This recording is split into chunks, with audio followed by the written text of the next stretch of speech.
It's 3 a.m., you were asleep, you were fine, and then, for no obvious reason, you're not.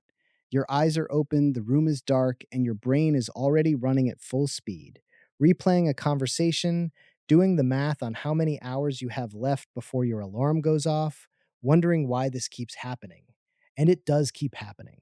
Not randomly, not at 1 a.m., not at 4:30 a.m., at 3 a.m., almost like clockwork. So what's going on? The easy answer is stress, and yes, stress is part of it. But the real answer goes several layers deeper than that. And once you understand it, the 3 a.m. wake up stops feeling like something is wrong with you and starts feeling like something is working exactly as designed, just not in your favor. Let's start at the beginning with how your night is actually structured, because most people have no idea. When you fall asleep, you don't stay in one uniform state all night. Your brain moves through cycles, roughly 90 minutes each, that look very different from each other. Early in the night, those cycles are dominated by deep sleep. Slow wave sleep, scientists call it. This is the heavy, restorative kind, the kind where a marching band could walk through your bedroom and you'd barely stir.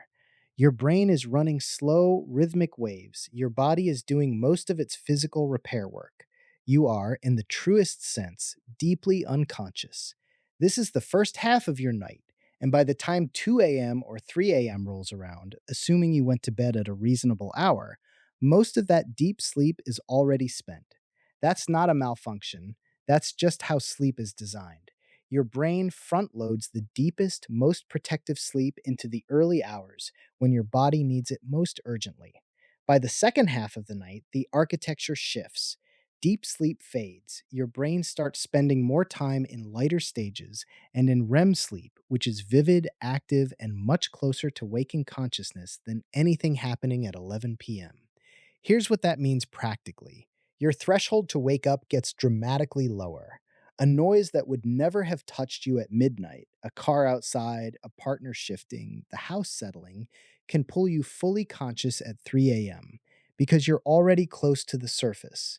And there's one more thing happening in your body at exactly this hour, something most people never hear about.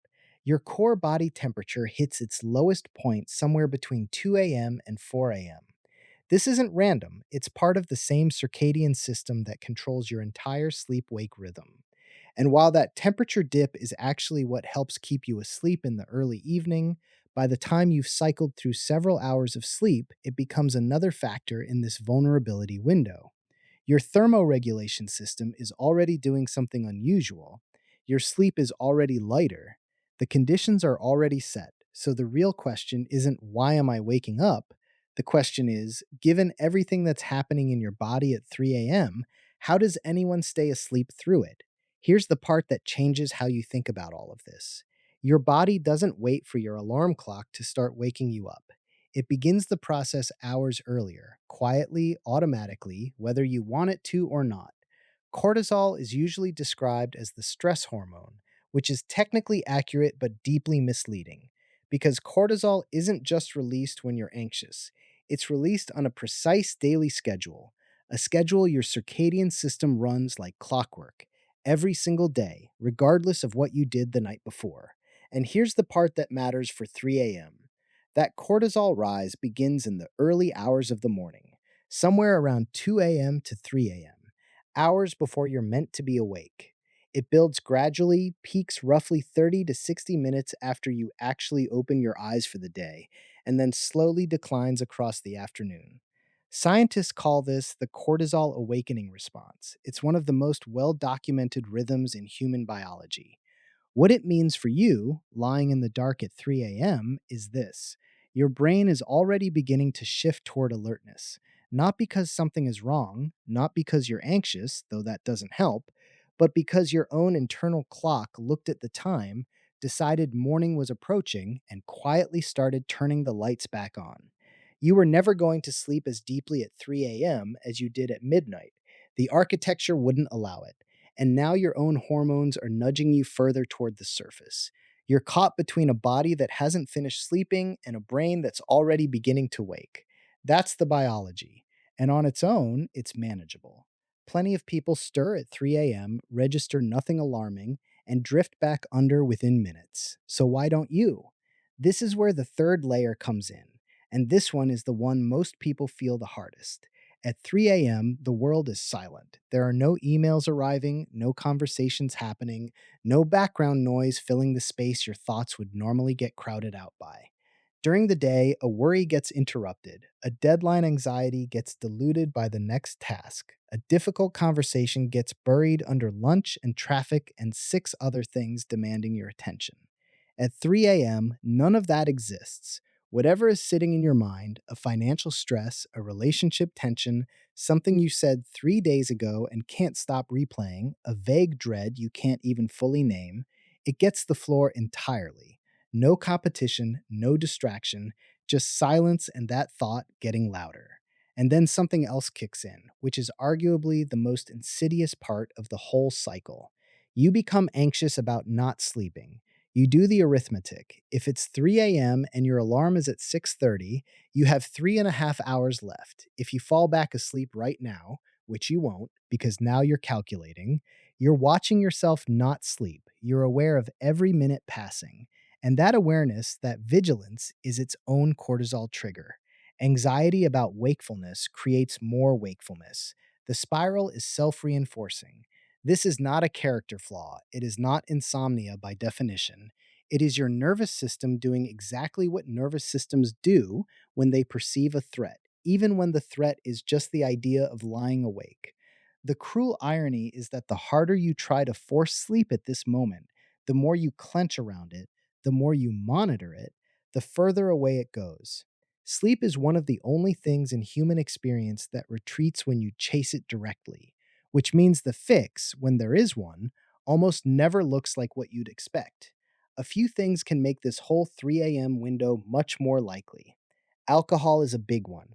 It often helps people fall asleep faster, which is why it gets mistaken for a sleep aid.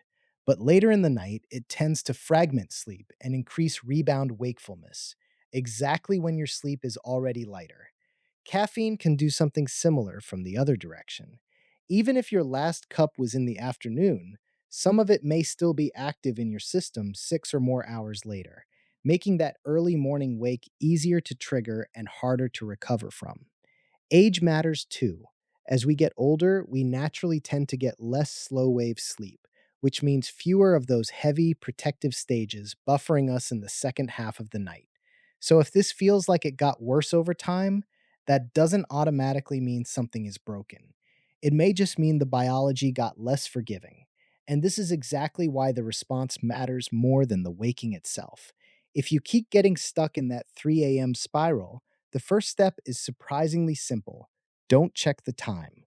The second is even more annoying, but it works: don't immediately start trying to force sleep back.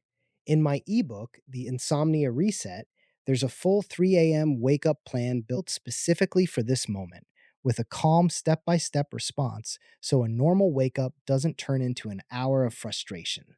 It's linked below if you want the full system laid out clearly.